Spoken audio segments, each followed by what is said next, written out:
Secret friends, unite!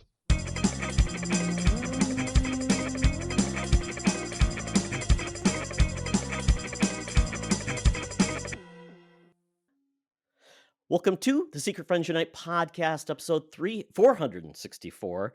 This is your guide to the geek side, and I am one of your hosts, Todd Oxtra. Charlie Carden is still recovering from his intergalactic waters tour of the Star Trek universe. He then went and crossed the borders into other fandom at Disney to see Galaxy's Edge, and he's given a break, just catching up on his steam. He'll be back next week, folks. Don't worry. But because of that, I am joined by a newcomer, a new secret friend, on our couch to talk about the wonderful world of nerd.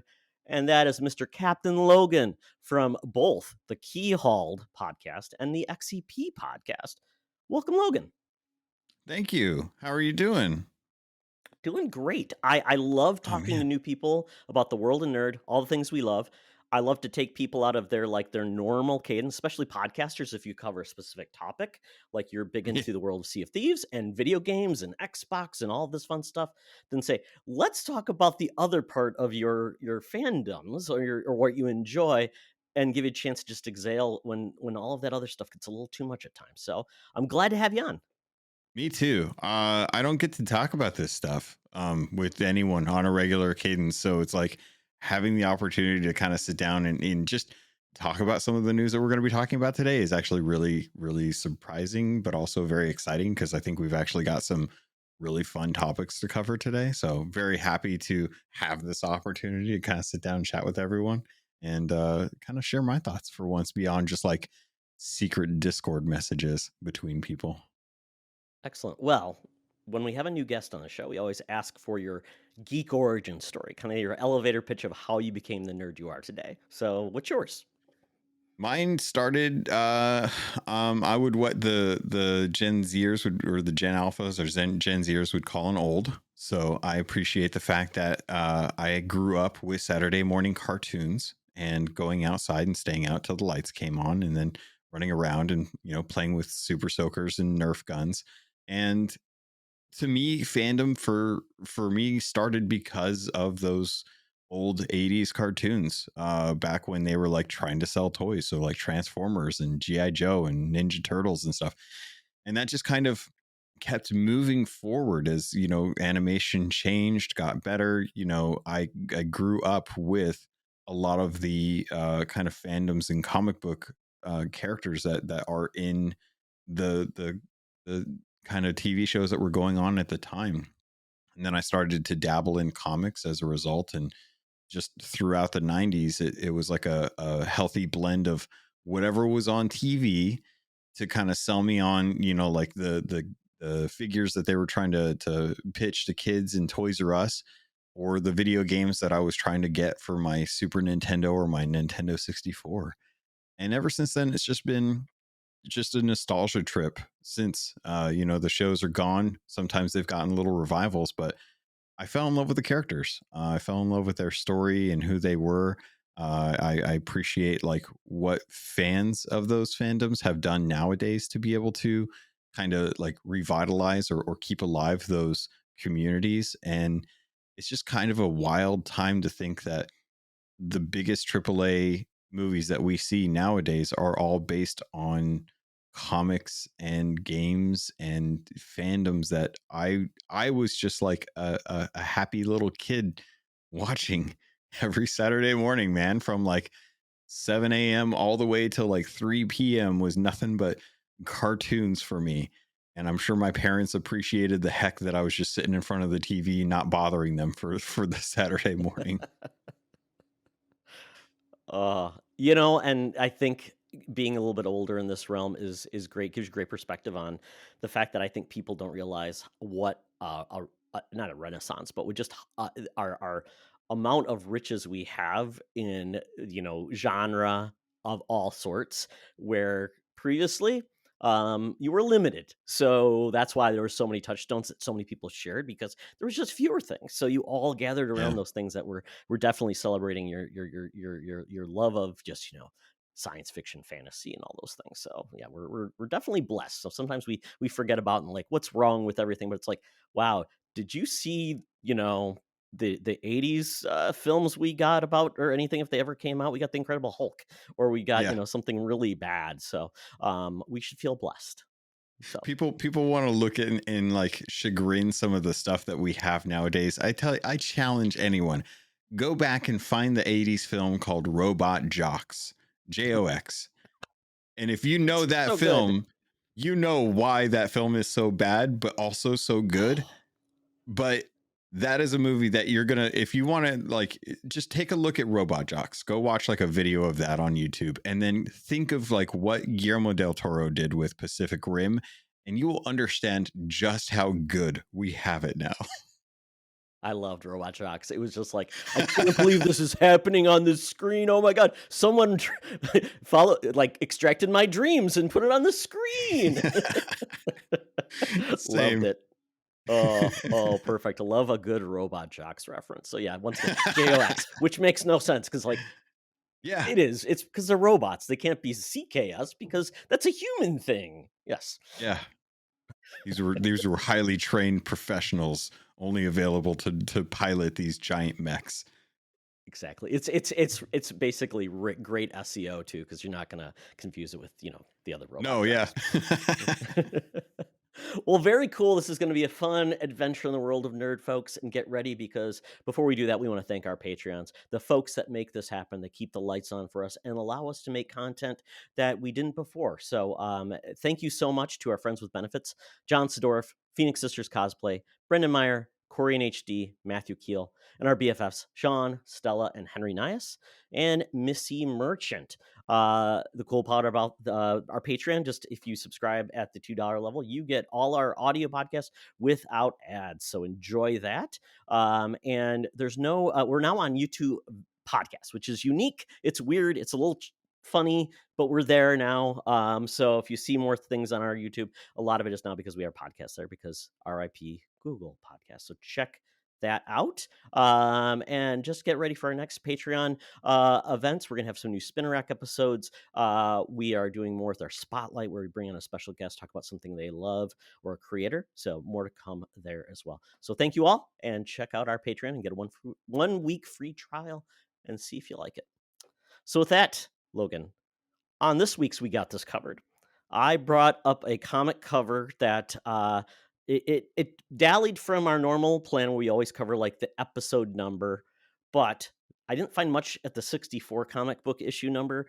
But at the 164, I found a treat, and that is Captain America and the Falcon, number 164. This came out May 15th, 1973. Predates me by 2 years, so this is ancient, folks. And this cover, oh my goodness. So it's interesting, because I don't know when they added "and the Falcon" to Captain America's title, but that's kind of cool. You saw that over time as the Falcon became a big part of Captain America's life. He didn't have Bucky anymore, because obviously Bucky died in World War II, but Falcon basically became his partner in crime, or partner in heroing. And in this one, we've got a Cap on one side that says, "Follow me, Avenger, for I am Nightshade, and I never lie." Okay, I never lie. Okay, but she says, "Your friend the Falcon is around the corner," and then you see around the corner. It kind of looks like he's on the corner rather than on the ground on the corner. He says, Yeah. it says Queen of the Werewolves, and it's got Falcon as a werewolf in chains. So, Logan, assuming you've never read this comic, what are your thoughts? No. I think it's wild, dude. Like, there's situations where it's like Captain America could handle just about anything, but I think one of the hardest times, and I think you brought it up wisely, is Bucky is kind of a weak point for Cap. His friends are a weak point, when they're in danger. And it's so crazy to see Falcon as a werewolf, and having the subtitle of Queen of the Werewolves kind of already tells the reader like what they're in for. Like, there's already a sense of deception and peril that Captain is going to have to deal with, and it's just a great kind of testament to what you can do with just like you always say, like, never judge a book by its cover. In this case, you actually can, and this is actually kind of crazy. So it's cool that they did it. I've never even heard of the Queen of Werewolves, but that could most definitely be like an Anne Rice movie if they wanted. Oh yeah, and comic book covers were like sometimes the panel was never in the comic. It was just like a buy this comic.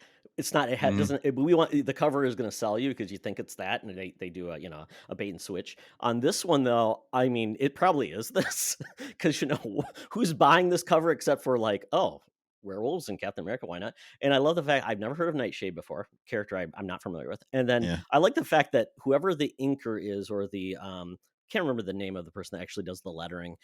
It's the letter probably, but they highlight certain things. Nightshade, Mhm. lie! Exclamation point! And round the corner. It's they're not letting you pass any details on this story. No. Very Yep. blatant. Yes, absolutely. 20 cents though. For 20 cents, you're getting your money's worth. The guy gets to draw a werewolf. I mean, I what could be know. better? That's so Well, crazy. I assume this is available on Marvel Unlimited. So if any of you want to check it out and not spend any money except for the subscription, check it out and give us your review. I'd love to hear what people thought of this book and to truly find out if Nightshade was the queen of the werewolves. I guess we'll never know until someone tells us. All right. Well, that is it for the opening of the show. But now we've got to check in with our gal pal, our senior news correspondent. So without further delay, Madam Webb, take it away. Now it's time for Madam Webb's rumors and news. Take it away, boys. Thank you, Madam Webb. Madam Webb, I believe you and Captain Logan have something in common. He loves to sail on the seas, taking on pirates. And I believe you were a famous pirate back in the day. You were famous for pirating those ships that had all those Betamax players back in the early 80s. It's the reason why the Betamax failed because you limited the supply and VHS took off. So, Logan, if you need a real pirate on your team, please reach out to Madam Webb. She would like to go after some booty. That's awesome. I didn't know about that, but that's God, beta, that takes me back as well too. I'm always looking for a good sailing partner. So I didn't expect it in Madam Web, but there you go. Or you could just strap her to like your bow. I mean, she would be okay with that too. Yeah. You'd be a perfect figurehead. Oh, she would scare so many people away. Well, very good. We get into the news this week, and the first story is kind of neat because we're coming full circle. We talk about William Gibson, famous author who has wrote and inspired so many creations in the world of cyberpunk. I mean, he's like the granddaddy, the premier person who really established this genre. And I mean, there's been the good, the bad, and the ugly. We've gotten great things like the cyberpunk RPG, which is one of the biggest RPGs I believe ever created by an African American, which is cool. I think a lot of people don't realize in the tabletop and the RPG type of D&D type of style games. That's very cool. We also got, if you think of like movies you may know, like I guess like the Johnny Mnemonic, which sometimes a little iffy, but still some cool ideas about the future and tech and man and all of those things. But William Gibson did that, and obviously the Matrix was a big part of that too. And it's Cyberpunk the game, and you've seen this genre used in video games quite a lot. So it's kind of cool. Well, one of his most I guess celebrated novels, Neuromancer, which I don't believe has ever been adapted before, or maybe ideas have been taken from it, but it came out in 1984, and it's going to be adapted for Apple TV in a 10-episode TV series. It's going to be created by Graham Rowland and J.D. Dillard. I'll get this right, for Skydance Entertainment. At this point, I'm looking to see if I know them from anywhere or if they've created anything else.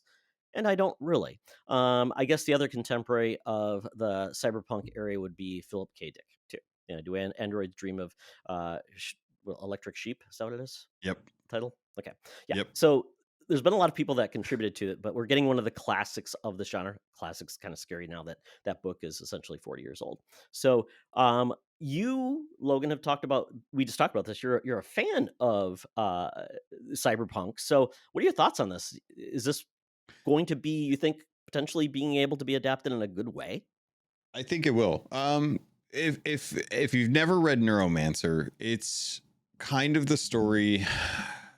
Like if you ever watched The Matrix, it's kind of the idea of like a main protagonist who's kind of in the world of like a futuristic setting. It'll be interesting when they place this because given that Neuromancer was written back in the 80s, their future was like the 2020s, the 2030s and stuff. So for them thinking of like what our future would look like, it was effectively what we think Cyberpunk 2077 will look like, where everyone has, mechanical augmentations to your body, enhancements.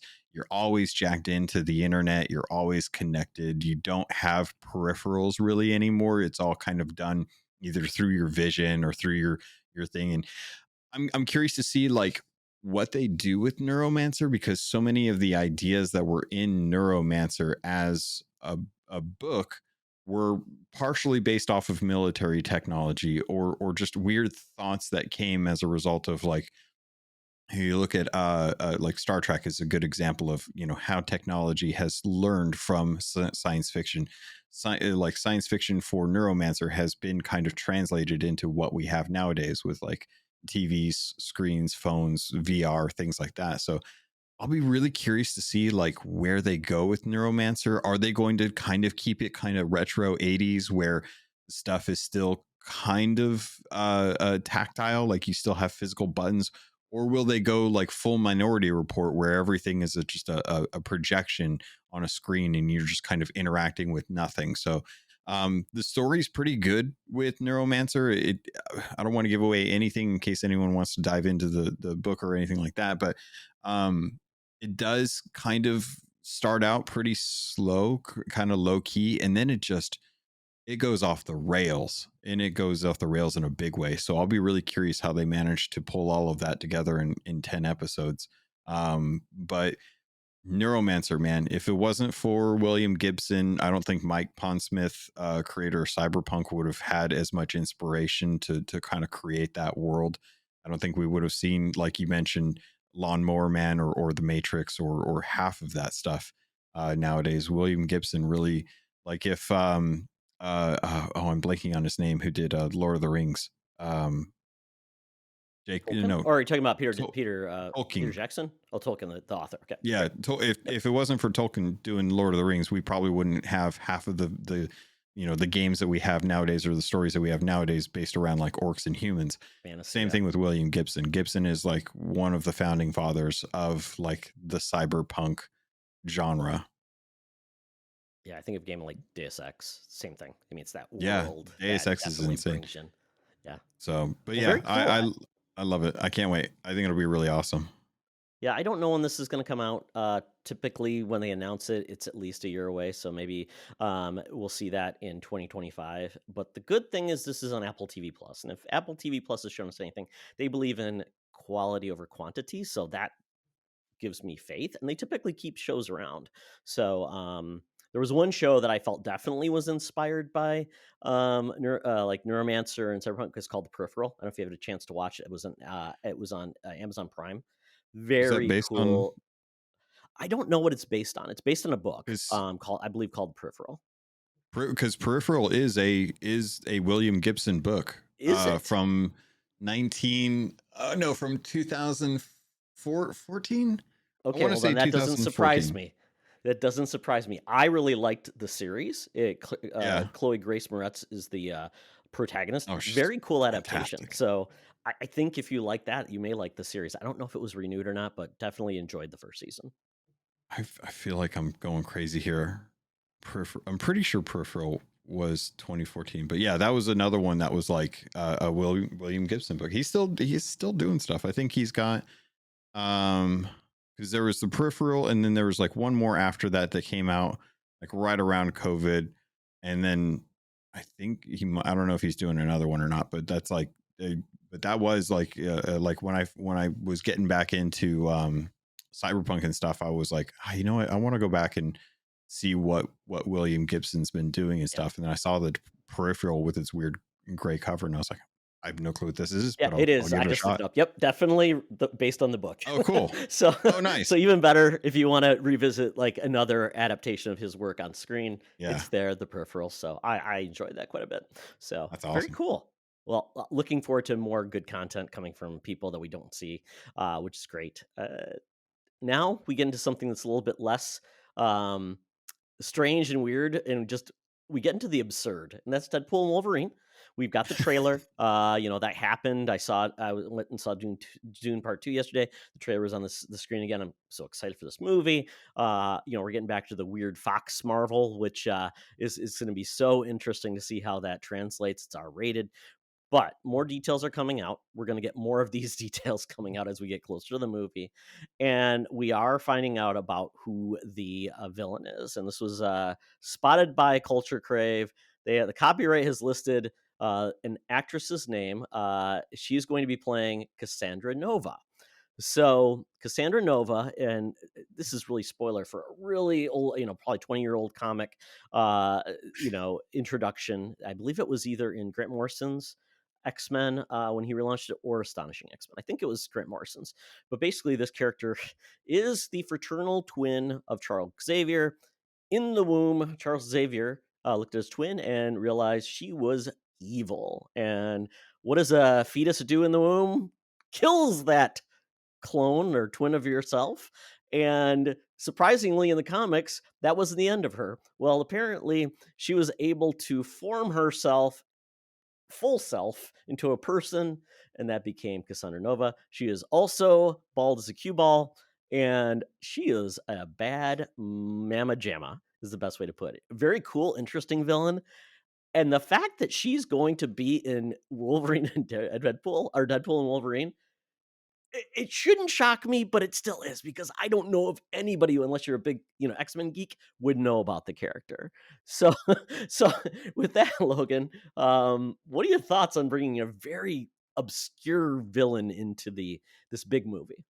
I have so many questions. There's so many questions. Like, because I don't know if Logan is canon in Deadpool or not. Like, as far as like the Logan movie with X-23, I don't know if like old Charles is still old, or if Deadpool 3 is going to like pull young Charles back into the idea. Because I'm like thinking like, okay, well, she's a twin, but she's obviously the antagonist here. So how is that going to look? Because Charles from like Logan was very enfeeble and in a wheelchair most of the time. And I'm like, well, I don't imagine that is the way to really showcase Deadpool's power or his skills, outside of just being able to make fun of her for her bald head. Maybe. Yeah, I don't probably. know. So and like, I guess in this case, it makes me wonder if the reason why they would do that is because I guess Wolverine is the antagonist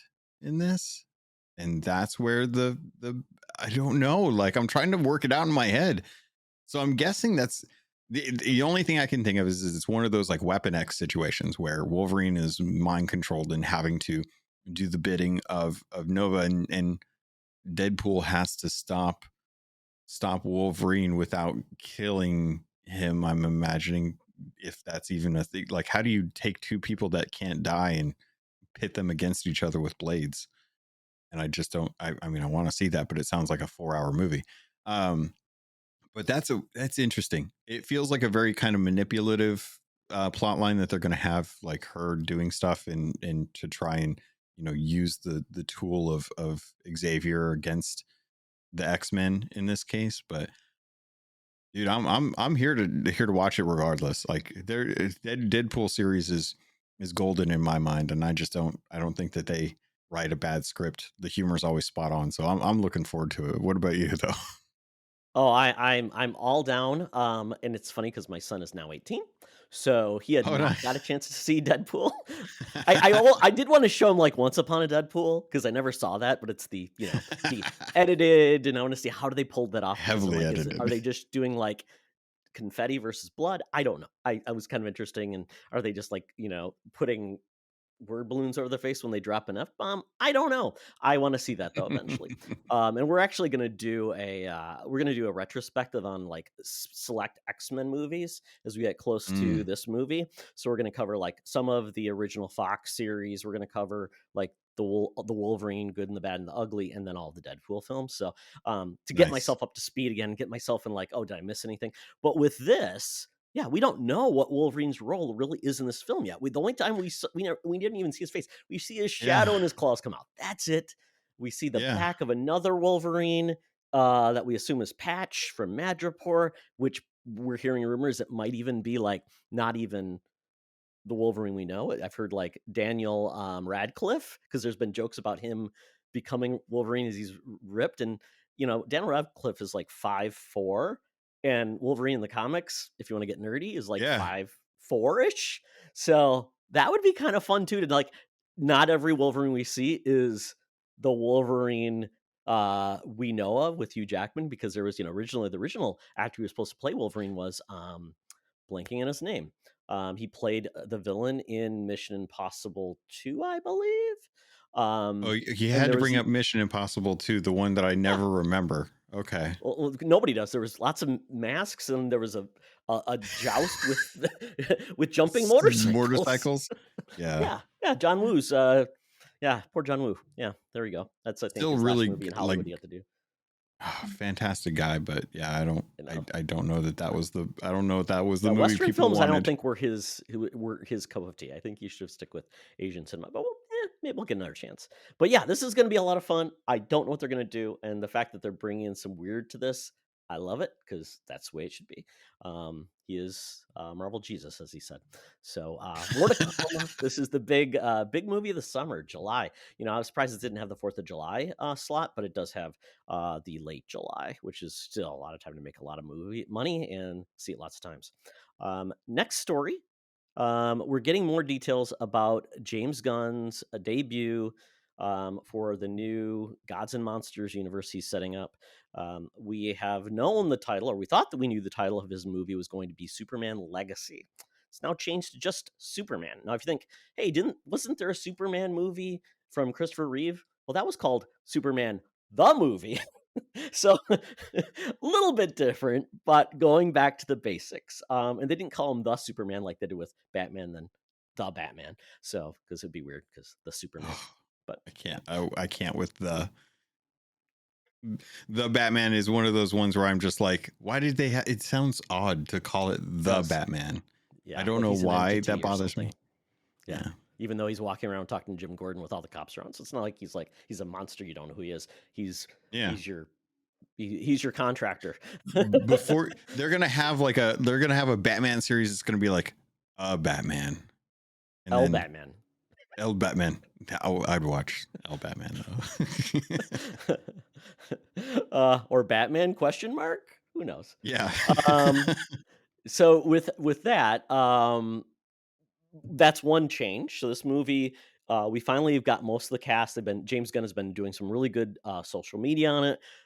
Brought in a lot of the actors, showing what they, all the cast together, which is fun. He's really embracing it, although I don't know how good that is for his mental health to be that embracing and taking down like rumors and all this stuff. That's got to be exhausting and still be creative, but very exciting. And we're getting a new casting that's been released, and that is Perry White, the overzealous newspaperman, kind of the inspiration for J. Jonah Jameson with, got to get the lead and get out there, Kent and Lane, and I need the deadline by this date. I believe the last Perry White we got was Lawrence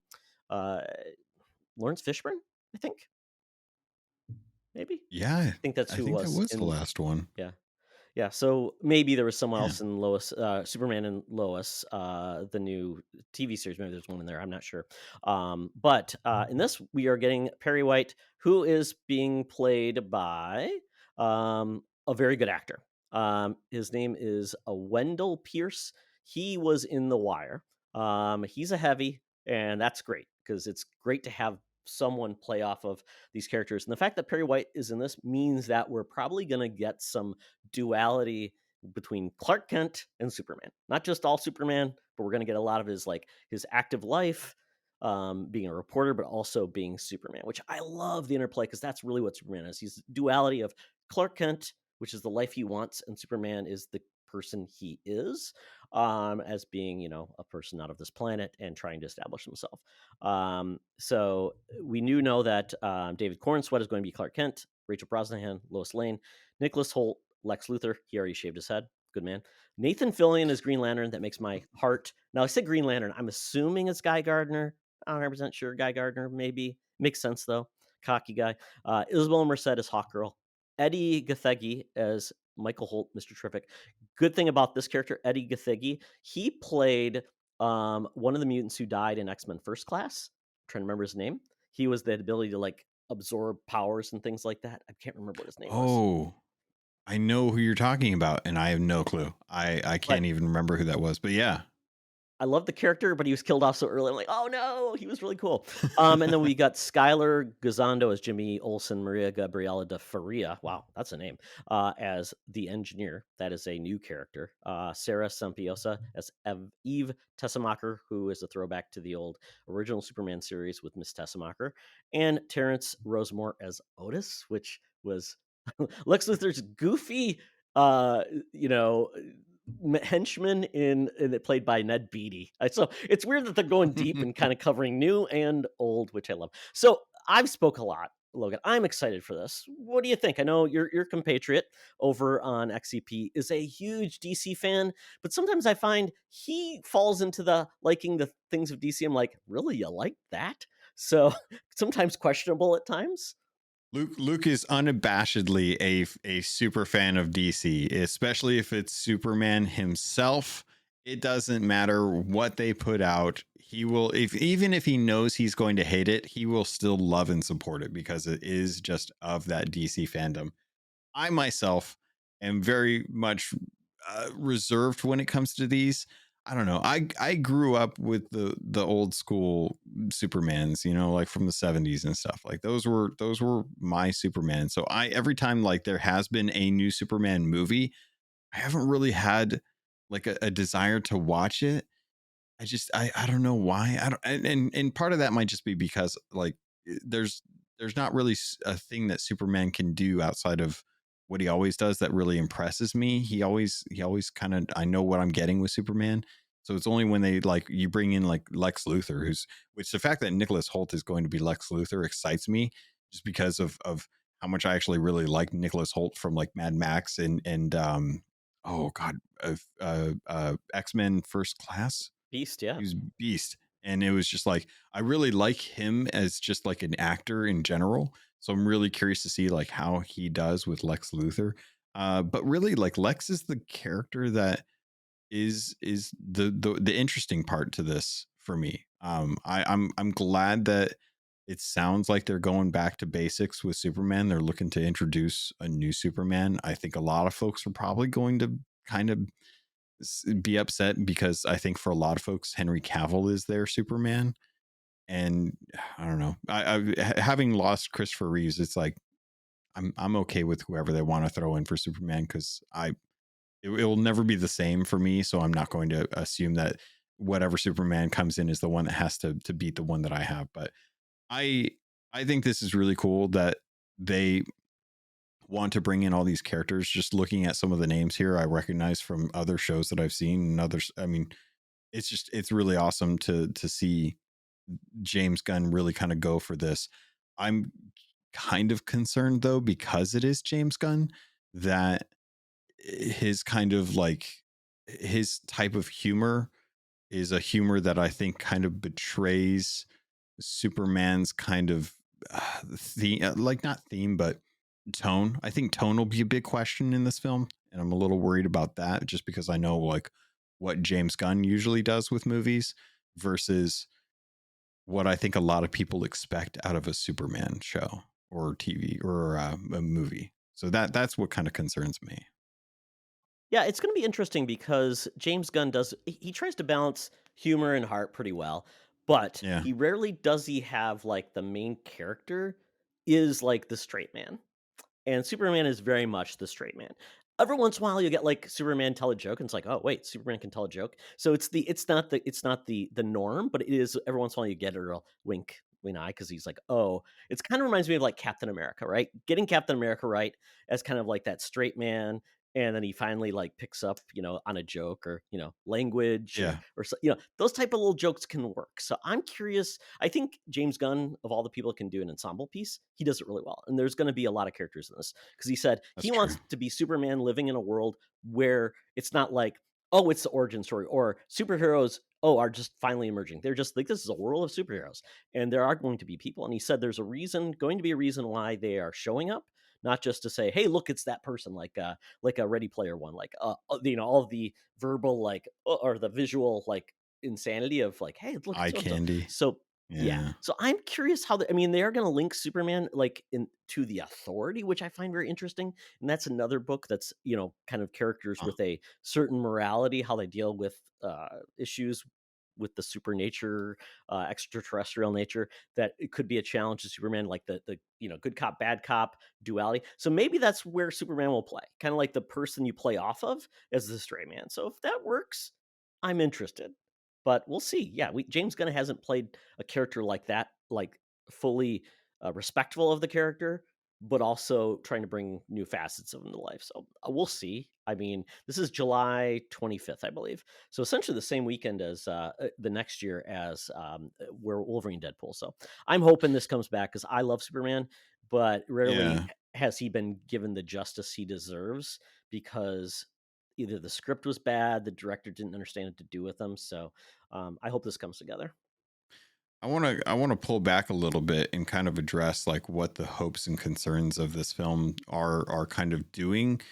Do you think that with this being James Gunn's approach to Superman, do you think that this will actually kind of revitalize faith in the DC MCU or the DC EU as far as films go? That's a good question because it's Marvel's in that spot right now, right? Where it's Marvel's dead. Oh, it's back alive if they get a little bit of clarity. DC hasn't. DC has had more fumbles than they've had wins, which is very frustrating for me as a fan. And with this, if they can show, I guess, a different take on these characters that balance, like I said, the humor, heart, the excitement, and can retain the core of what Superman is. We haven't gotten a lot of that so much because we focused on Superman as the bad guy or Superman kind of not being a part of a larger thing, and we've never really gotten Superman except for the uh, the Snyderverse films where he's had to play off of other superheroes, and that was in a dire light because it was we got to know him, and then he's dead now, and we're walking away, and now we're revering him.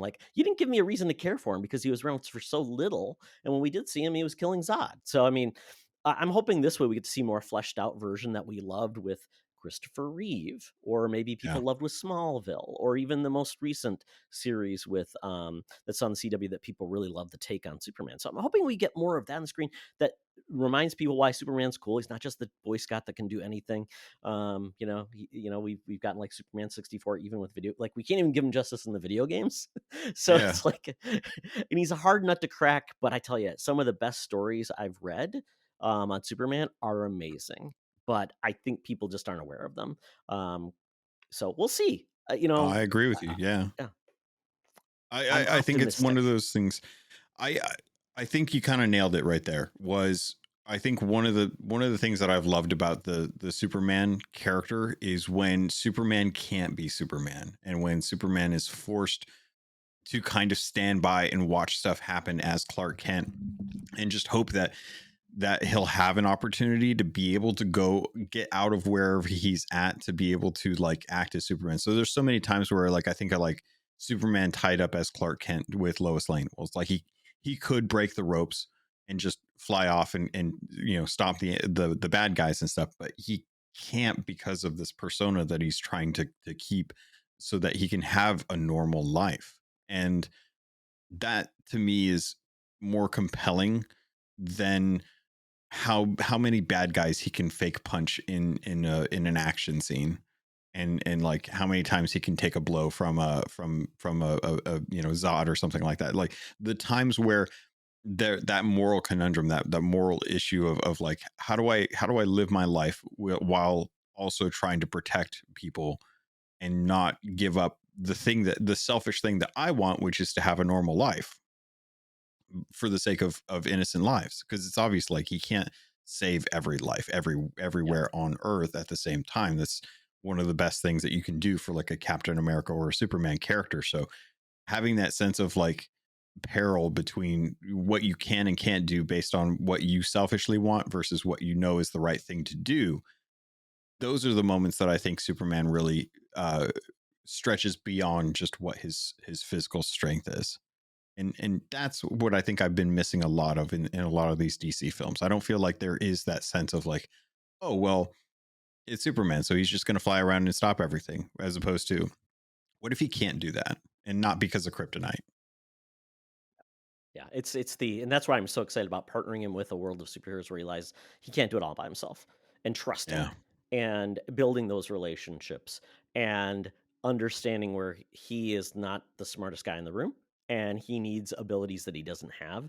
And that's where I see hopefully where this will go. And yeah, it's just kind of like Batman. We rarely get to see really the cool detective side of Batman, or we don't always get to see Batman Yes. fighting the weird fantastical villains we know he loves. So, and it's like, Yeah. I want to see more of those sides, or the Batman family coming together, So we'll see if we get more of that with that, and I hope we do. Yeah, because they definitely need a win, and a new take is never bad. Yeah, we'll see where it goes. We got a year though, and we got to be hopeful. Hopefully, maybe. Yeah. Luke, you aren't abandoned. The Snyderverse is going away, but come back. I know you've been hurt. Oh well. Next we get into a movie I really don't know if anybody ever thought would happen, and it's happening. That is Tron Ares. This is the newest entry into the Tron series. It's going to production, like actually went in production in January, so it's real, and we got our first image. And quite honestly, it looks cool. It looks like it could be from like a video game, like a character you've Yeah. seen before. Definitely has a look. This is going to have Jared Leto in it, and it is considered a well, let's see. This is the part I'm not 100% sure. Is this a sequel? Is this a reboot? What is this? This is most definitely a sequel to Legacy. Okay. Oh man, this film, I'm glad that there is a Neutron movie on the horizon. I really loathe the fact that Jared Leto is the one that is leading this. This man is Why does he keep getting weird. parts. So I was looking deep into this because if you don't know, if you can't tell, if you're not watching the video version of this, in the back of my in my room, I have a row of pops that are all Tron based. I have light cycles. I have collector's edition figures. I have a Tron Mickey image or like painting that's framed back there. I have you can't tell because of the actual cat that is in the way, but the wall has the original 1982 Tron poster with a clue a data disc hanging underneath of it that's a frisbee. I love Tron. I love Tron the way someone who says loves Tron knows about Beck and loves Beck from the Uprising series. So if you want to question my opinions on this, was that Disney XD or I can't remember what it was on. XD. It was much maligned because of the way that they released it, but Elijah Wood as Beck in Tron Uprising is one of the best series out there that no one knows about. And it's Tron focused. I don't know why. It's so good. It's so complex. You want to talk about depth with characters? Tron Uprising has depth. Nice. Imagine the war that is going on with Clue reaching out with his armies and taking over the grid because he's so frustrated with Flynn and what's been going on with the ISOs. And then you take that kind of like fear of what the ISOs are and you mix that in there, and then you throw that story or that world into a story where characters are just engineers. They're just mechanics working on tanks, working on buildings and stuff like that. And they are just dealing with this oppression that is going on. And that's the kickstart for this. Then you throw in Tron into the mix and you get into some crazy stories. I love Tron. I think this image is freaking cool. I hate what they've done with the data disk. It is a triangle. The data disk should just be a circle. It is intended to be a data disk. You throw it. It has function. So why is this data disk look like a triangle. Now on the back of it, it has a little embossedness, a little imprint on there that says Dillinger, which to me goes with a story that I actually came up with back when before Tron Legacy was released. I had this great idea of what would be an awesome story for Tron to deal with. Well, Dillinger, the original CEO of the facility, or no, I Is that keep David calling. Warner? Yes. And it Great was actor. a fantastic actor. Dillinger, great character. Was thrown out of the company because he stole the games that were now the golden cow for this company that was being run. I can't remember the name of the company for some reason. And Flynn was the one that had actually created them, but he had created them on company property, which technically nowadays would have been considered company IP. So he wouldn't have had any Right. rights to actually Yeah. do it. But this was the 80s, Yeah. so nobody even thought about those kind of legalities that had been involved with it. But regardless, Dillinger spurned. It makes sense to have Dillinger's son, who in Tron Legacy is just a secondary character on the board of the Flynn Enterprise, Nice. and creating, showing up like all of the OSs that are coming out and stuff. He's just this random, and they even got I can't remember his name, but he's a fantastic. I think he was in Peaky Blinders. He was the lead in Peaky Blinders. Cillian Murphy? Is Cillian Murphy. Yes, he is Dillinger in Tron Legacy. And they just really? they don't I missed they that. don't do Wow. anything with him. He's fantastic. He's such a good character. And it's like, why didn't you do a story about Dillinger's son trying to get revenge against Sam because of Flynn taking over the company and stealing it from his father? That would be such a good origin story for Sam, because it would have a really rooted in the history of Tron villain. I see this image and I think, cool. Somebody actually had the idea to bring in Dillinger back into the story and get Clue out of the thing, because Clue is just a part of a very myopic grid that Flynn had created, and then the ISOs had come out as a result. And then we don't need to get into the whole reason about why Cora is able to come out and not just be a program, but she's actually flesh. I don't understand that, but I'm totally fine with whatever they want to do with this. I'm worried about Tron Ares, because Tron Ares to me is a story that I want to hear about Dillinger and what's going on with the son of Dillinger, and Sam having to deal with that in the world of Tron. Jared Leto is weird. Yeah. Jared Leto is method. He goes too far. And I think that a lot of people who are, especially like of the Suicide Squad film, can attest and have attested to just how weird he is. Yeah, like he sounded like a rat to someone, I think, didn't he? Yeah, he sent a dead rat to someone. So I'm worried about this film already. Then I look at the cast list of who they've got writing for this, and unfortunately, a lot of the stuff that they've written and a lot of the stuff that the director has done are all very mid. Yeah, and I'm like, I saw that. Yeah, not great. And I think and here's my theory. You've got Jared Leto, a very method actor who wants to do a film, who's been given the rights to be able to do a film. So what does he do? He hires on all the people that need big blockbuster experiences to really kind of like they're hungry for that kind of money, right? They're hungry for that kind of experience on there. So he hires a bunch of mid writers and directors who aren't going to stop him with his stupid method acting. And they're just going to let him do whatever he wants to do. And we're just going to get a really mid Tron movie out of it. And I'm just like, no, this is my baby. Why are you doing this to my fandom? So I've gone on for about 10 minutes now. I'm sure you have probably feelings on this. No, I as a kid, I remember seeing Tron in my high school gym on a rainy day because we couldn't go outside. Blew me away that this was actually a thing. The first CGI movie, Disney actually put this forward, especially after the failure of Black Hole, when that didn't work, in response to Star Wars. The fact that Disney was still doing it, Disney was in a weird spot, but it was kind of cool to see Disney like try ideas that nobody else would. And so when Tron Legacy came out, I was so excited, getting that soundtrack that was so evocative, the visuals finally, leading into like, oh, this makes sense why it took so long. And then that movie, I enjoyed it, and I was like, well, what's going to happen next? Because I'm into this. And obviously nothing happened. This movie's coming out 15 years later, and to your point, the fact that you see who's going to be behind it, directed, so it's Joachim Ronning did Maleficent, Mistress of Darkness, which was the sequel, which was not very good, and Pirates of the Caribbean, Dead Men Tell No Tales, which quite honestly, I don't even remember which one that was. Was it the one with the weird, where Johnny Depp went insane and saw the crabs? Or was that a different one? No, that was at World's End. Dead Men Tell No Okay. Tales is the one with Blackbeard. No, it's it's the guy. I hate that I'm blanking on this right now.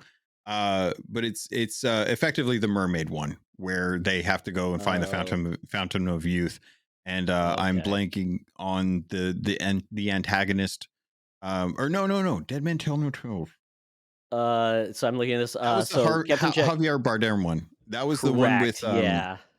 Yeah. yeah, that was the one where it's Javier Bardem is playing the Spanish conquistador guy who hates And pirates. Salazar.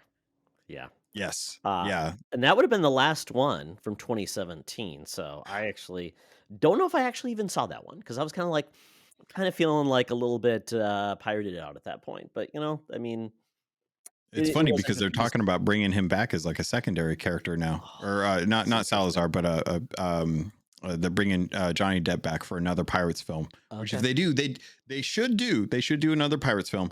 They should 100% create new characters. Probably not the one from the kids of the. Yep. I'm not going to go into it, but Oh yeah. yeah, yeah. Yeah. It'll be Yeah. interesting step. Sorry, I got off on a trail. You were talking about the director for Tron.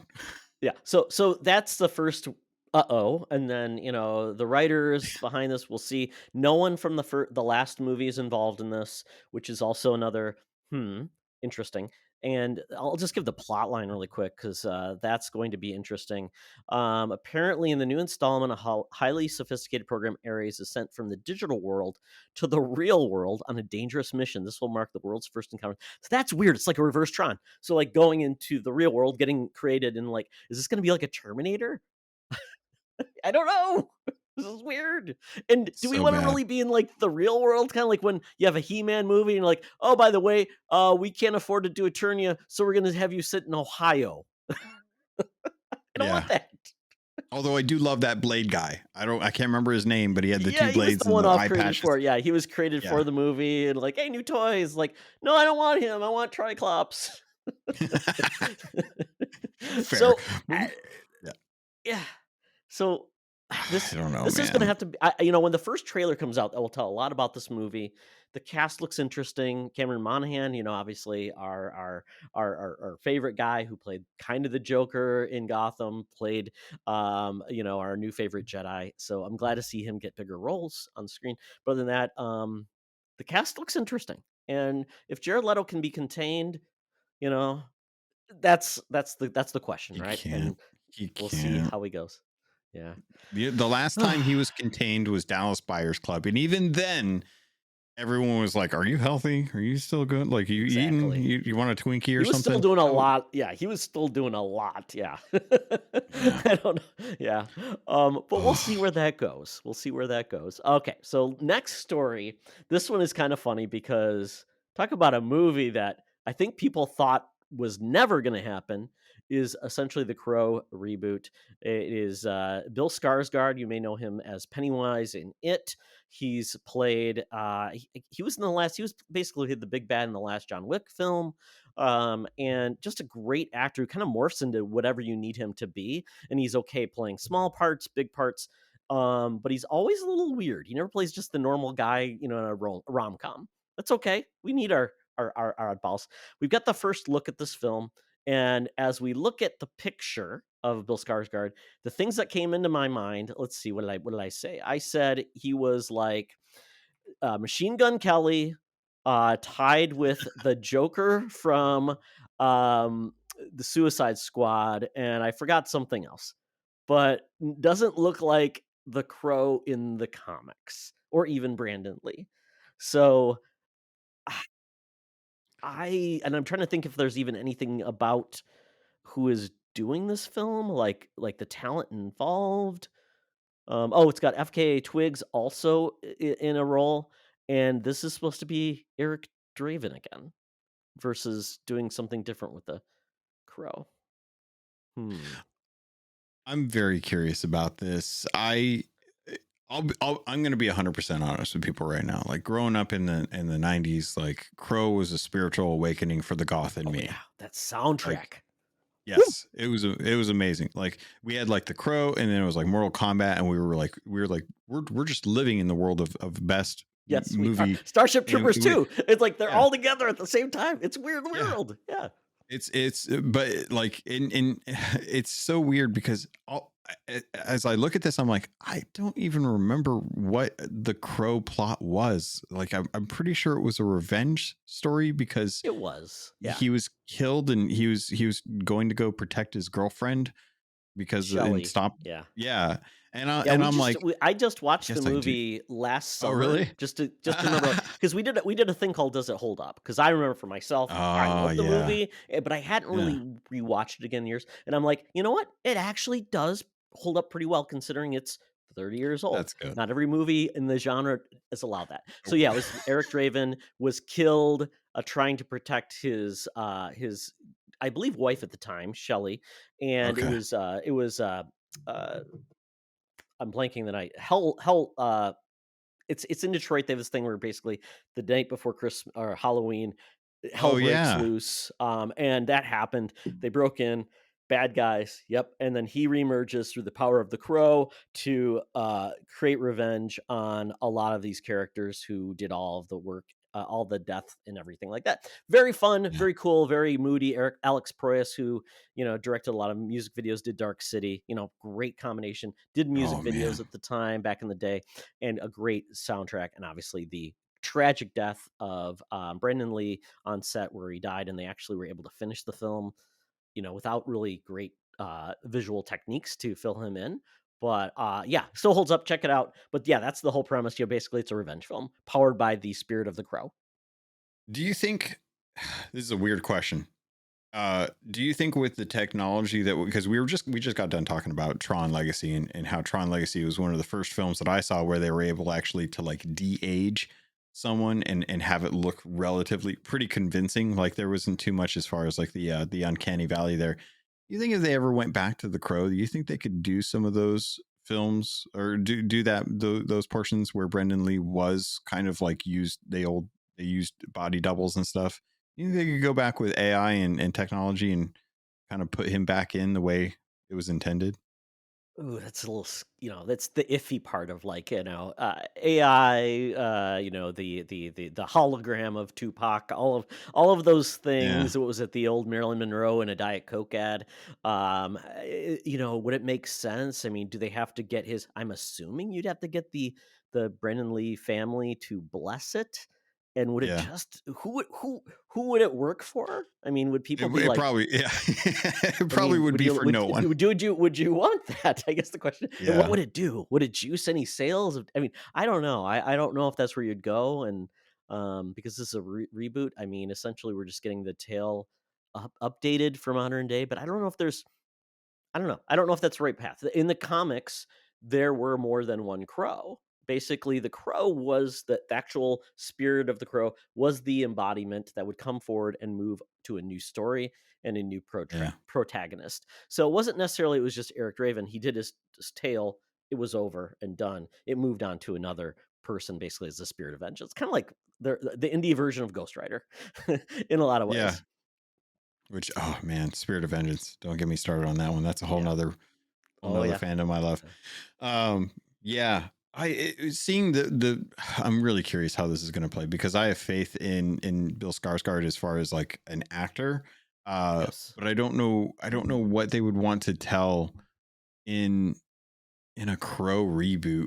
Like, would it take place during the time that the original Crow did as far as like that era? Because I think that would work really well. Because I think one of the failures of like modern day movies is that everyone has cell phones.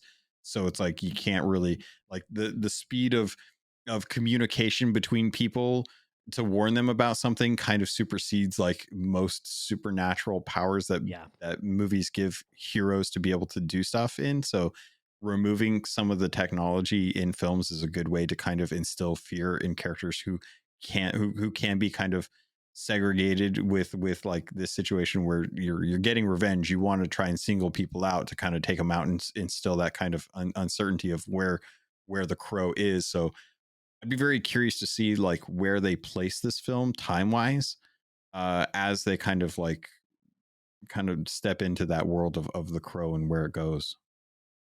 Yeah, I am curious too. I don't know really if it's necessary, what it brings to the table. Does the crow resonate with people today that didn't have that touchstone? Soundtracks don't really feel like they're a thing much these days with movies, where it's like you Oh, get like the great soundtrack that we used to get. Mainly, it's a cinematic score, and then maybe you get a yeah. couple of songs that drive it. But um, I don't know. I don't know if I need this. And I looked at the film director that's going to be doing this. His name is Rupert Sanders.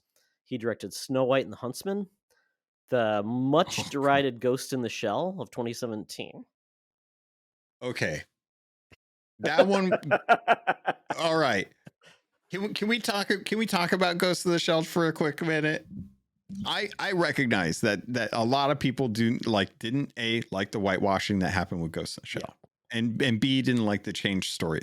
But if I'm looking at like a movie adaptation of a beloved animated movie that I fell in love with, and then fell in love with the manga, and then like the TV series and stuff like that, they did a pretty good job of replicating a lot of what that Okay. original film had. And if I'm looking at someone who wants to reboot The Crow, and I'm looking at like what they did with the first half of Ghost in the Shell, where they kept it pretty darn close to source material, with some liberties. I think that there could be some respect paid to Brendan Lee's memory with a reboot of The Crow. I'm not going to rule that out, because I look at like what I thought of Ghost in the Shell. I was like, you know, it's Scarlett Johansson, so that's a plus, but it's also a minus because I think there were much better actors out there who could have played Major Kusanagi. But at the same Yeah. time, they nailed some of the scenes in that movie from the original animated show or movie, and I was like, it was kind of cool to watch. So I would be kind of curious to see like what a Crow reboot would do from someone whose work is like stealing stuff from the past and creating a new representation of it without that much variance. It will be curious to see where this goes. It's coming out in June, and literally we have one image, so that's not always a great sign either that we don't Oh, have a trailer yet. I mean, oh. so Yeah. mixed bag probably at best. Maybe it's like, yeah, we got to get this thing out because we need to make money off of it, and we'll see if it gets some publicity and how the trailer goes. But you know what? Summer usually I see a lot of films, so I will probably see it just for curiosity, unless the trailer blows me away and it's like, oh yeah, I I, gotta see this. But I will probably see regardless. I didn't see I the think Edward Furlong Crow sequel, so I'm not that tied to the it's franchise that okay. I'm not going to be picky Yeah. when other things happen. I Well, was that I is. think you Oh, Oh, go sorry. ahead. I just wanted to. I think you bring up a really good point, though. That I don't know how this is going to resonate with like new generations of kids, because goth seems very out. Yeah. Emo is definitely dead, and I don't know how or like '90s fashion's back, but it's like the big jeans and stuff. I don't know how many kids are going to be really jumping into Hold on, watch The Guyliner Crow. never dies. Guyliner never dies. It's fair. It's very fair. We'll see. Yeah. Oh well, that is it for the news this week, folks. Hope you enjoyed our discussion. We went deep in these. This was a lot of fun. I love it, Oh, and good to have somebody who knows his way around the world of nerds. So we're gonna get into the next segment of the show, and that is the Geek Easy, where we geek out about the things we love. But before we do that, we've got an ad. So please listen and be interested. Hey, Secret Friends Unite, let me tell you about Zencaster. We use them for our show, and now they're supporting us. Zencaster is now the all-in-one solution making podcasting easy. It's the ultimate web-based podcasting solution, provides high-quality audio and video podcast production and hosting. With a full suite of professional tools, podcasters can seamlessly record, produce, and publish studio-quality content, all from one dashboard. Being a creator has never been easier. And we chose Zencaster because of the ease of use, high quality output, and it makes it super easy for our guests to come on. We had multiple solutions we tried before, and Zencaster has just been the best fit for us. Why Zencaster? It's now super easy to record a podcast with Zencaster. Log in using your browser and start recording a high-quality podcast right away. Record studio-quality sounds and up to 4K video with your guests. Feel a sense of zen knowing Zencaster's multi-layered backups ensure you always have your recordings in the highest quality, even if the connection is unstable. Have you ever worried what you sound like? Zencaster's post-production process makes you sound buttery smooth. It automatically removes those ums and ahs in your recording. It removes those awkward pauses in conversation too. Set the right podcast loudness and levels while reducing background noise with the click of a button. So if you're interested in making an easy, high-quality podcast just with the click of a browser button, go to Zencaster.com/pricing and use my code SFU1. You'll get 30% off your first month of any Zencaster paid plan. I want you to have the same easy experiences I do for all my podcasting and content needs. It's time to share your story. Now back to the show. Talk nerdy to me. Talk nerdy to me. We're sitting in the Geek Easy, drinks are poured, Furman's playing, and we are ready to get our nerd on. So Logan, what do you got for me this week? I started up the Avatar series. I was very interested to see like what this was going to be like, because it wasn't until probably a year ago that I had actually watched the original Avatar: The Last Airbender series. And when I started it, my wife and I sat down, we watched the entire series through, and then we immediately jumped into Legend of Korra and fell in love with the world and the characters from it. So when I found out that like Avatar: The Last Airbender was getting a real, I don't know, what do we even call these? Like they call them like in person. I don't know. Action? Live action. There we go. That's the word I was looking for. Live action reboot of it. That was going to be 8 episodes. I was very concerned about what they were going to do with that. And then they started to show images of like the cast, and I was like, these look really good. The costumes look fantastic. The actors look spot on. Sokka looks exactly like Sokka from the cartoon. Sounds just like him too. Sounds just like him too. It's insane. Like I don't know where they found that kid, but he grew up and he's like, I think I'm going to be Sokka my life. And so that was fantastic. But I've been watching the first few episodes, and I definitely have issues with the acting. I don't think, and this is the case with a lot of movies and TV where you bring in a young cast. They just don't have the experience to be able to convey the emotion that needs to be conveyed. It's one of the benefits of animated films is you can bring in a young sounding voice actor who can have the experience to be able to emote and have those emotions conveyed through animation. And when you have kids, they don't always have that experience. So watching Aang in this show, I'm thinking it really feels like Christian Haydenson in episode 1 of Star Wars. And I'm like, you're adorable. You're absolutely adorable. Oh, you mean Jake Lloyd? Or Jake Lloyd. Jake Lloyd. Christian, I was like, Christian Haydenson. He struggled a little bit too. Yeah, he did too, to be fair. But yeah, Jake Lloyd, it definitely makes me, and I'm gonna have to correct myself to my wife on this one, but yeah, I feel like he's right for the role. He's just not experienced enough to be able to convey it. That mixed with a sense of them mumbling. I don't know what it is about TV and movies nowadays, but like actors are getting away with mumbling way more than they should be. And I'm just like, just enunciate, just enunciate, get the words out. Just please get the words out.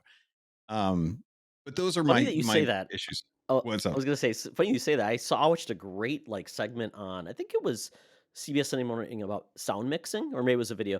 Apparently, sound Yes. mixing is just not.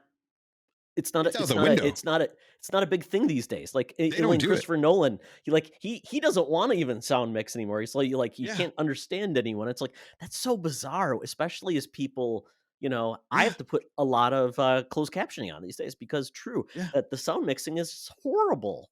I don't know why. What was the movie Oppenheimer came out, right? Hmm. Everyone loves Oppenheimer. I hate Oppenheimer. I really dislike Oppenheimer Hmm. because one, the sound mixing is terrible. Two, the characters, like there's a whole lot of like praising of a guy that created the atom. I don't really know why that story is the story we wanted to tell, but it's like the sound mixing has just absolutely been terrible over like the last 5 to 10 Yes. years. It's been insane. So it's like I have to sit there and I'm like changing, I've got like a really nice TV. I keep changing the audio settings to try and understand it. And I have tinnitus, but I still have pretty dang good hearing. Like I Yeah. can still listen and hear a lot of stuff. And I'm really good at picking out voices and stuff. But my wife, she needs to turn the volume up because she can't hear what people are saying a lot of the time. And we tend to watch stuff with captions from time to time, Yeah. but I love to have that immersive nature, that the pure sense of just watching the cinema and not having anything visually distracting me. I'm Hmm. privileged in that sense, and I recognize that. But it was one of the issues that I had with this show is that the sound mixing is so off, and I don't know what is going on, but the media that's coming out nowadays just does not take that into account. Yep. And I don't Absolutely. think that it's up to the TVs to have AI sound to be able to balance that. It's like if you have a setting in your TV that says reduce loud noises, that's a sign that this is a badly mixed series. So otherwise, outside of that, Avatar, like the actual show itself, has to take some liberties because there was only 8 episodes, and I don't know how much they're going to get through in those 8 episodes, but it's a pretty darn good series. The costumes are amazing, the environments are fantastic, the CG could be a little bit better, the acting could be a little bit better, but it's great, it's adorable. I love Avatar. So that's what I've been watching lately. I will tell you, I've heard people that are reviewing the show now, and they said the last episode, and I haven't seen it yet, so I've heard this. The last Mhm. episode, they said they saved up their budget for that episode, apparently. So Oh, I they bet. went full hog, and I do appreciate the bringing to life the martial arts with the airbending. I have always loved that, and the fact that it Yes. looks like even the opening sequence is pretty cool between the earthbender who's escaping and the Fire Nation. I thought that was, I'm like, when I saw that, I'm like, you know what?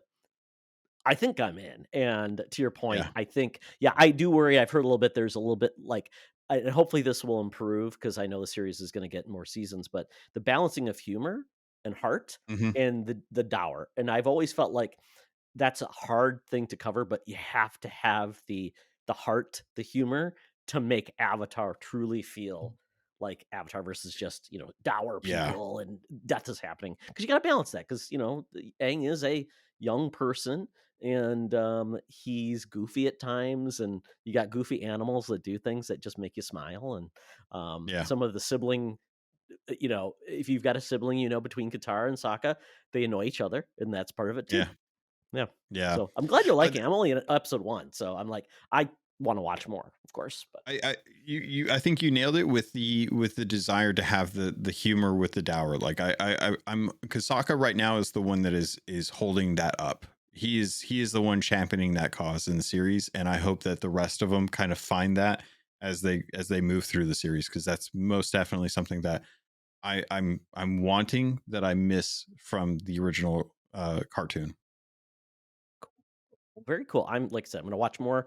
I like what they've done with it, so I'm in your court. I think it's not perfect, but hey, it's got to be better than the movie. So Yeah. well, very cool. So you've also been reading something. Yeah, I didn't know if we wanted to go into this, but I am a huge Gargoyle fan, and there's a comic book series that's out, and so I've been reading through Dark Ages as well as the original run, just collecting those as much as possible. I think I just did a Kickstarter for the original run of Gargoyle comics that came out, but Gargoyles to me is a prized franchise. It's one of those ones where I learned what Shakespeare was because of Gargoyles. I found out about Macbeth through Gargoyles and stuff like that. So I've been reading through that. It's one of those just like I don't expect anyone to really pick up on it or fall in love with it or anything like that. But for me, it's just a comfort food. I love the clan. I love Elisa and Xanatos and the characters that they've brought, the depth that they bring to the relationships that they have with each other and stuff. It's just one of those series that if you want well-rounded characters who have to make tough choices and have to determine like where their morality lies, I think Gargoyles is a fantastic show. It's a fantastic comic book series. Greg Weisman's been the one that's kind of leading up this resurgence of Gargoyles. It's really come back to life ever since Disney Plus.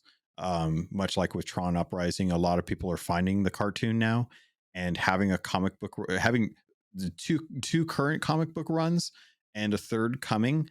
It's really impressive to see just how much people are really falling in love with this IP in general. And Greg Weisman, who's the creator of it, being able to really go back and tell the stories that he wanted to forever ago, back in the 90s when it was like popular. This was Disney's version of the Batman.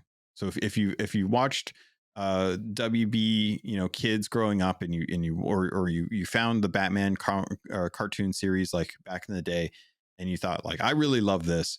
The Gargoyles is effectively Disney's version of that, and it speaks a lot to Greg Weisman's ability to write, and he's done Justice League content in the past with Young Justice League I blinked on what it's called, but he's been writing comic book stuff forever, and this is a great testament to just his own world and his own characters and what he's done with them. That's awesome. I can I think I already talked to you about this, but I want to talk about Gargoyles more. So Yeah. I know I reached out to you about doing one. So I just have to figure out a time, and especially maybe around when something big is happening. I know there's going to be a live action Gargoyles TV series, I believe, on Disney Plus. Um, Yeah. which could be interesting, but I think we need to talk more about Gargoyles because that's what I want to do. I want to highlight series and things that maybe are below the radar, but kind of talk about Yeah. why people love them, why they resonate, and kind of like how you would recommend people getting into that. So that's one of the things we do in our spotlight show. So I think we're going to do a follow up with that, Logan, and we'll get geeky about Gargoyles. I'd love to, man. That's a series that I'll watch any day. That's like a comfort food for me, man. Awesome. Well, thank you for those recommendations, and folks, check those out Thank if you. you want. And for myself, these are pretty easy ones. Shogun just launched on Hulu. This is based on the James Clavell novel. There was already a Shogun adaptation in the, I want to say, early 80s. Oh, really? And I would have to look to see if it was good or not, but it was 80s. So it's a mixed bag of like, it's Dallas, it's Dynasty, and here's a show about 16th century Japan, and basically it's a struggle between the fiefdoms as the shogun has passed away. His heir is too young to basically run Japan, so now you've got the rival fiefdoms essentially fighting for what is going to happen in the meantime. So the premise is really cool. Then you layer on the fact that there happens to be a Westerner, someone from England who has heard about all of these potential treasures around Japan and the Orient, and they want to tap into those. And that leads us into one of the protagonists of this. It's just the very beginning. It's not like a surprise. And that's kind of what brings us all in. And it is highly subtitled. So just be aware of that you will need to be reading subtitles because they are speaking Japanese. And then you've got a mix of different people from different countries, Portuguese, Spanish, and English involved in this as well. As someone who loved Blue Eyes Samurai and dealing with Yes. ancient Japan, Oh, and seeing a version of that kind of and then seeing this version live action, wow, I'm just loving this era, and it makes me think of like Ghosts of Tsushima, and we've got the rise of Ronin coming. I'm like, I'm all in. I just love this. And after episode 1, I'm like, wow, give me more. So the good news is, folks, if you want to watch a really cool historical piece that is fully, I'd say adult. I mean, there's some things where it's pretty graphic in certain ways. It's nudity, language. So I think we're getting more than we would have gotten in the 80s anyways on broadcast TV. So we're seeing that. The writing is excellent. The acting is fantastic. You'll see a lot of characters like, oh, I recognize that person. Just wonderful. And there are only 2 episodes out so far. I believe they're doing a weekly drops so you can catch up. But it's an hour long. It's wonderful. It's on Hulu. I think it's on FX, and then it comes to Hulu. So if you're cable, I I'm all in. I love what I've seen so far, and I hope it continues the pacing. I think it's 8 episodes long. So very, very cool. Yeah. Maybe I'll check out the 80s version. It was on CBS. And I'll probably be like, what was that? Because I'm assuming they all spoke English because they weren't going to put subtitles because people were like, I'm not going to read back in the day. Uh, but that is Shogun. So check it out. And then I just saw Dune 2. No spoilers here. Or Dune Part 2, not Dune 2. I was a huge fan of the first Dune film. Really like what they brought forward. I found interesting things in the original film. I think David Lynch did a lot of David Lynch stuff, so it got a little weird. It focused on the weird side. Kind of took what he wanted from the story and did his own thing. Sting and red hair and some very interesting choices. I've also watched a bunch of the there was a lot of mini series. I remember Sci-Fi had the Children of Dune, which I enjoyed a lot too. And I think there were some other adaptations as well. So there's a lot out there, and I don't know if anybody's nailed it all together, but it's a very dense book. Frank Urban. I've not read the book, so I can't really compare it and say that. But I would say if you enjoyed Dune Part 1, but thought it was a little slow, didn't have enough action, this movie pushes up the action by all means, but has a lot of good character moments and goes deeper on the Fremen people and brings in some interesting characters. Now, there's one thing I will probably spoil, but it's not. It's such a dumb spoiler that I have to joke because we know Austin Butler's in this movie. He played Elvis. He's in other things, and his voice in this, because we have Stellan Skarsgård who plays the Baron Harkonnen. He's got that really, he's got his own accent already, but then he's got that gravelly voice. And we've also got Dave Bautista, who's playing, I think he's the nephew of Baron Harkonnen. I can't remember if nephew, I think. And he's just doing Dave Bautista. He's not even doing like any type of fancy voice. He's put an accent. And then we've got Austin Butler, who he plays his other nephew, who's very creepy, very weird. I believe he's playing the same character that Sting played, I think. Maybe. Yeah. I'd have to look back, but his accent, Yep. it's so weird. It's Elvis tied with like Christian Bale's Batman along with Dracula. It's such a weird mix because I'm like, I don't know where he's going. First time I'm like, is he just doing Elvis? Like, no, he's doing gravelly, and then he puts in a weird like European accent. I can't even place where it's from. So it's such an odd choice. That's so weird. It And is you still odd. have, and to throw into that mix, you've got Javier Bardem still, who's coming in with his really thick accent Yes. into the mix as well too. I never thought about it, but yeah, there's a lot of like really, really wild accents in that There are, series so far. especially you got like, and they do explain it because like, oh, they say he's from the southern area of Fremen, and Zendaya, she's from the north, and maybe there's no accents. I don't know. Accents are a pet peeve with me in a lot of movies where it's like, the prime example I always go to is the Willow series, which not good at all. But then you've got like these people, it's like, oh, they're speaking in British, but we've got this person just speaking plain old American. Yeah. Is the best way I can put it. It's like, why? Your mother was, Yeah. I mean, where are you picking that up from? So it's like, I don't know. It's just so weird. It's inconsistency, and if they can explain it away, cool. If they don't, though, then I'm like, maybe you needed a different actor that could pull off an accent. Yeah. But Yeah. I would say if you enjoyed the first Dune film, I think you'll enjoy this. I don't think this is going to make anyone who didn't enjoy Dune a fan.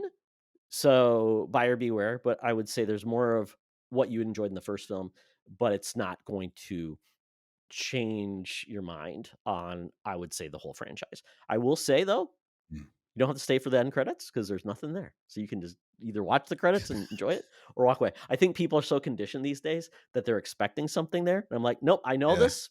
And I walked out. So That's interesting. Yeah, Yeah. I'm curious to see Dune 2. I definitely want to see like what they do with that, because I can't remember the director, but Dave Villeneuve, I think is the director. Villeneuve, yeah. Villeneuve, thank you. Yeah. I think he's fantastic. I think he's really like he chews the scenery. Like he's Mhm. comfortable just letting a character sit in a scene and just be there. Like you look at like Blade Runner 2042 Wow. and you're just that like, was an indulgent movie.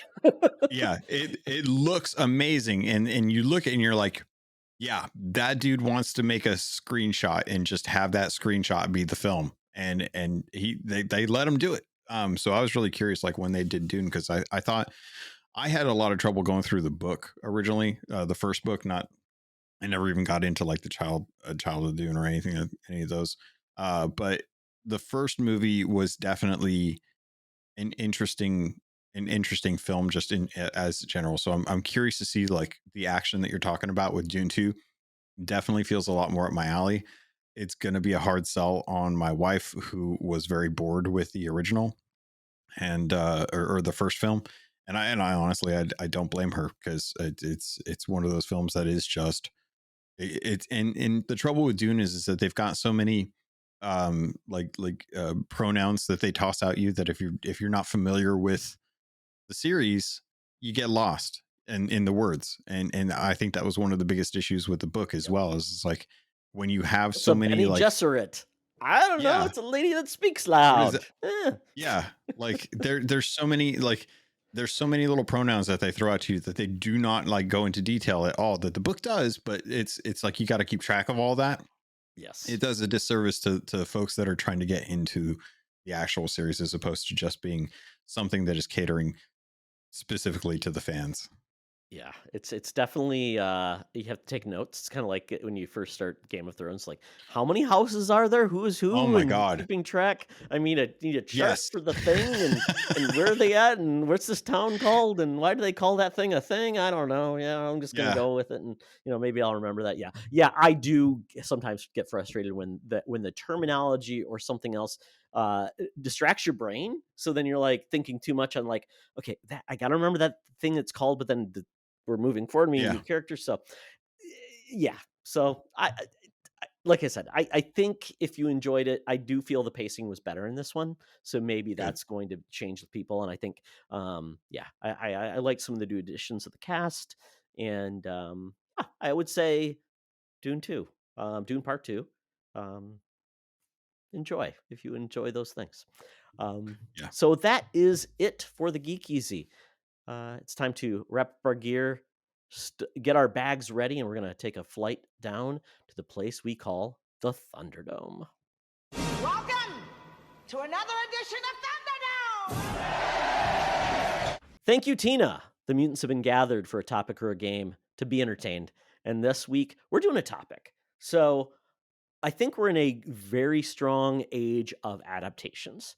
Either properties being basically created for video games and vice versa. We're seeing a lot of cool video games finally come to adaptations.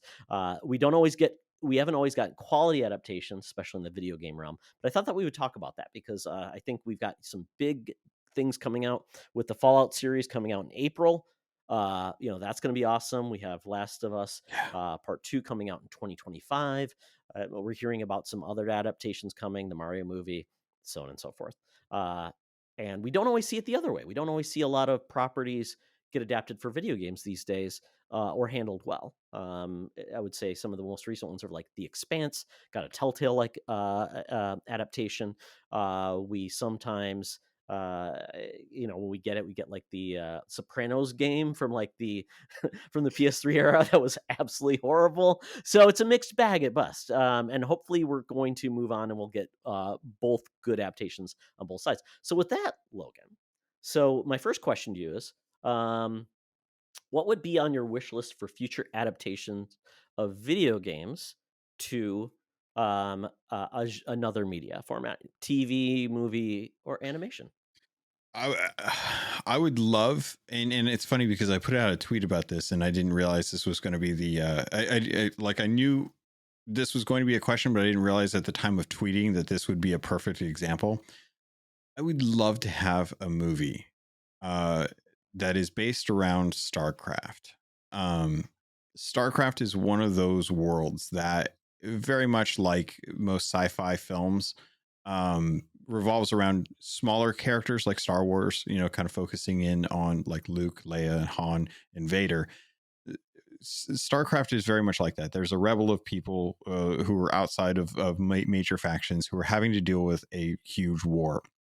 And you're really in love with the characters like Jim Raynor and Kerrigan and Nova and just all the different cast members. Tychus is a perfect anti-hero in the series, and the cinematics that Blizzard do are some of the best. Like, they do some of the most top-notch cinematics ever. But there is most definitely like a world where I would love to see the story of StarCraft and StarCraft 2 brought to film as like a trilogy, and to give them the opportunity to really kind of expose those games in that world, in a sense that most people probably don't like playing RTS games or real-time strategy games. Most people don't like managing like little units here and there, but also trying to do the macro of economics, unless you're just a diehard PC fan, especially from the 90s. So that's one where I think, like, we got a Warcraft movie and it was all right. They took the wrong story and they tried to adapt it into a film, and then they changed the story of that. And I blame a lot of that also, on Duncan, but as well as like Legendary and what they wanted. Even with Chris Metzen, who's the creator of all that, kind of helming a lot of what they wanted to do, they still took too many liberties, I think, with the Warcraft movie. I think if I had my druthers, I would have a StarCraft movie that is telling the exact story of StarCraft in movie form, to really just pay homage to those characters and their depth and their story and their growth as humans, and or whatever, Protoss if you want, and just give that to the world. That would be probably my biggest wish. What would you want it to be? Would you want it to be then live action movie? Is that the wheelhouse you'd want to go? I think you could do any, actually. I think we saw like a little bit of this. If anyone's watched Ready Player One, you've already seen Jim Raynor in kind of CG and shooting around in his space marine outfit and stuff. I think that's something that you could go the route of as far as like CGI, but I think it would be kind of cool, especially like us looking at like Fallout now coming out as a TV series and what they're able to do with the power armor.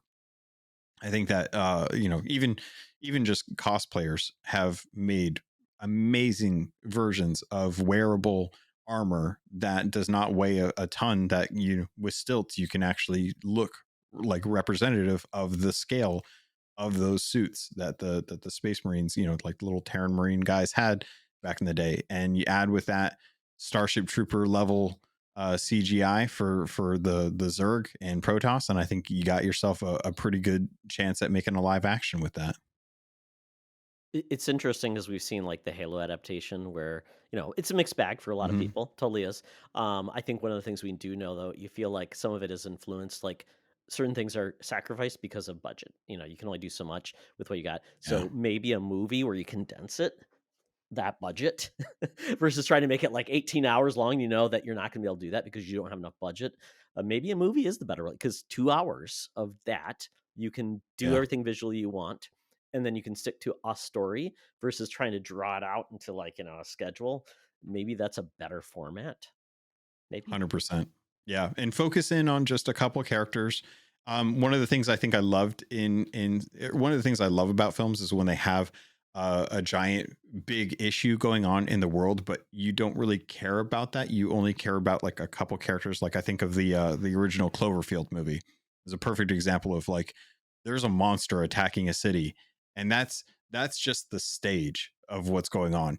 You're just focusing in on a small couple pieces of character or a couple characters in the story trying to survive and get out of this, and then what they have to deal with as a result of this giant monster attack in the city. Whereas if this was, a legendary film, they'd be like, oh yeah, this is going to be the monster attacking the city. And there may be like one person who's like the hero who has to figure out everything to be able to stop the monster. Very cool. So on the flip side, what's a video game, or sorry, what's a IP or property that has never been a video game that you would love to see a video game? That's kind of tough. I this is going to be a weird one for me to kind of reach out to, but I'd love to have a Princess Mononoke or Mononoke Hime game in a very stylized world that has kind of like cell shading that takes San and them and the whole forest spirit story and really adapt that as a game. Playing through Avatar, the Last Frontier, and seeing just what like can be done with graphics in like a forest type area, seeing like what Unreal 5 can do with topography and tessellation that they're able to do, and also with just with like a nanite and being able to do lighting and stuff really, really well and not have it cost a ton of resources.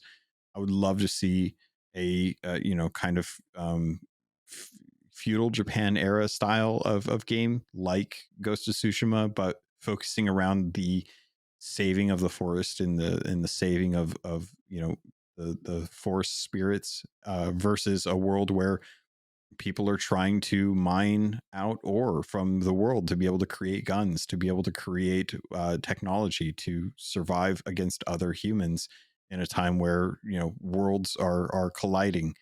And I think Princess Mononoke is a great story. I think it's a great film. I think it's something I would love to kind of explore on my own, just as a game, kind of Breath of the Wild.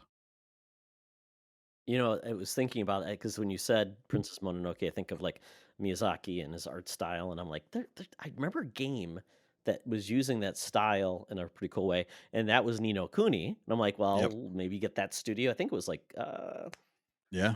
blinking on the name. Who does it? But there was another game too that you may want to check out. It's called Forgotten Anne. Oh, That literally looks like a Miyazaki film video game. But interesting. Okay. there's a couple of good developers that I think that can bring that to life, and aping a style, but bringing the heart of someone that truly is inspired by that can really bring something special. Where people want to live in the world, not just watch it. And I think that's the part of video games where we often want to live in that world. Everyone wants to be Iron Man in his suit. Please let me do that. Like Yeah. Anthem. Just take Anthem and make an Iron Man game, right? I mean, Mm. come on, let's do that. I think that would be impressive. Well, very cool. Yeah, check out Forgotten Inn, and let me know what you think about that. I mean, just a I trailer. will. I think you'll get a kick out of that. For me, it's kind of interesting because we've gotten so many good adaptations. I even think I always go back to like, oh yeah, The Walking Dead Telltale game. That's actually based on a series and is one of the best adaptations we've gotten from that lens. So it always makes me think, okay, what could do? Could we do in that lens to really, once again, live in that world, make those decisions? So, and I'm gonna change up some things to this because I always like to change the rules of the question, so or the answer I'm gonna give. So, what would I like to see get adapted? And the problem is a lot of these are already happening, which is good. I just hope they're good. Like Mass Effect. We're getting a Mass Effect adaptation. I'm very excited. There has been anime type animation of Mass Effect. There's been comics, so there's already a couple different areas to get those. But if I was going to then go a little deeper into worlds I've loved being in that I want more of, and actually to just live in that world. Wow. I think, or see it brought to life. I think I would have to go into, um, Well, we already have The Witcher. Crap, that was going to be my answer, but I'm like, we already have The Witcher adaptation, and we've had a couple of those, so that's already happening. So, this is going to get a little iffy, but there's a book series I love that had a video game that I would love to see brought to the screen. So it's kind of one of those mixed media, and that is Yeah. the world of Raymond E. Feast. It's Betrayal at Condor is the PC game back in the early '90s. That wow, I fell in love with that world, and it drove me to read the books. It was such a bizarre opposite, like right. So, hello, kitty. Hello. My cats got locked out, so they're not here. But Logan's got his cat to join us on this mission. So, She's usually pretty good. oh yeah, yeah, oh yeah. This is My the first cat time would have she's knocked been everything over. My cat would have knocked everything over on the shelf. So, but I think because of that, it's basically it was Raimi Feast is a contemporary of George R. R. Martin with very complex fantasy. And once again, we got the books, we got a couple of video games in that series, and I've always wanted that to be a adaptation on the screen, one way or the other. But most likely, TV I think would do it justice because of Yeah. the length and the size of the story. So that would be mine. It's a deep cut, I know, folks, but if you look up Betrayal at Condor, you're going to be looking at this very old PC RPG with using some interesting polygonal graphics with some tactical combat with a great story. So that would be my go-to when it comes to talk about an adaptation to another format. Kind of bridges both a book plus a video game.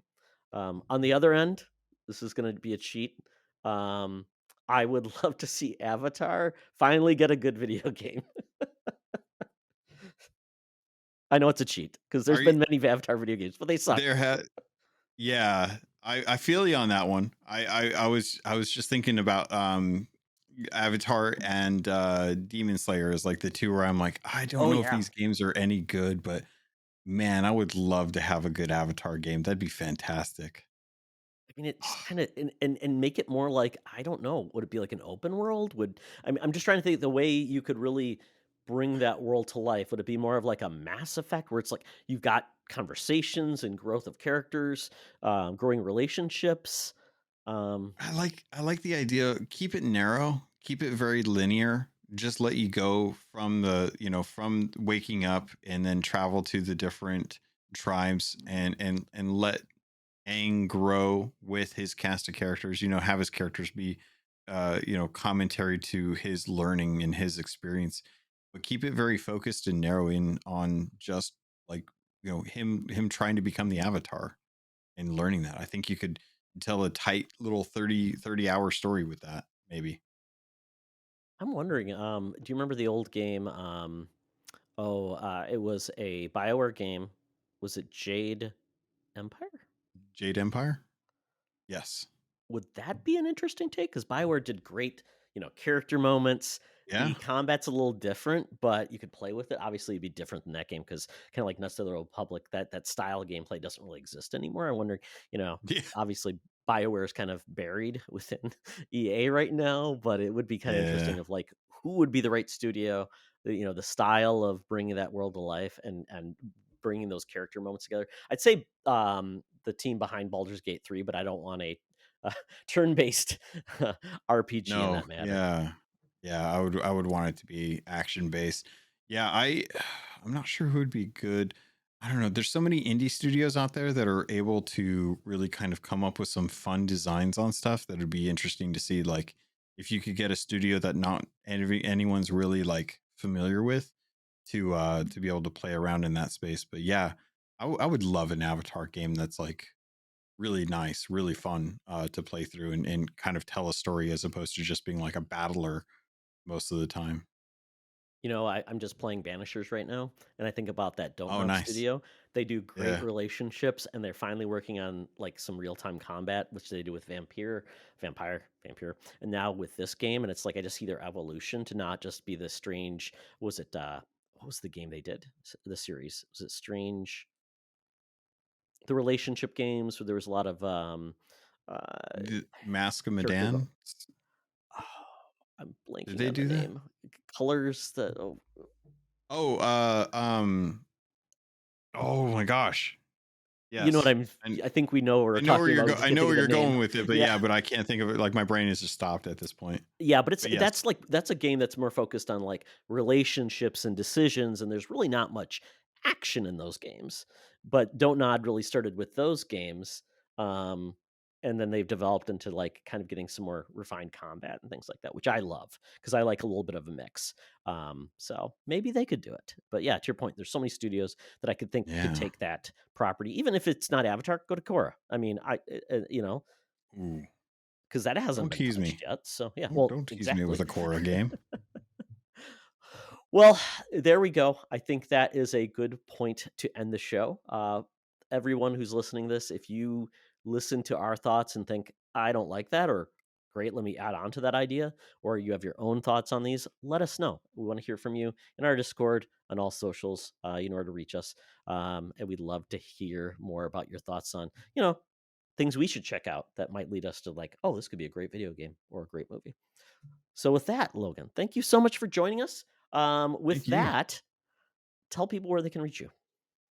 If you guys want to hear anything about Xbox or game industry stuff from the perspective that I'm offering, you can find that over on YouTube, as well as any podcatcher through Xbox Expansion Pass or XEP with Luke Lore the Insipid Ghost as the host of that. I just co-host there.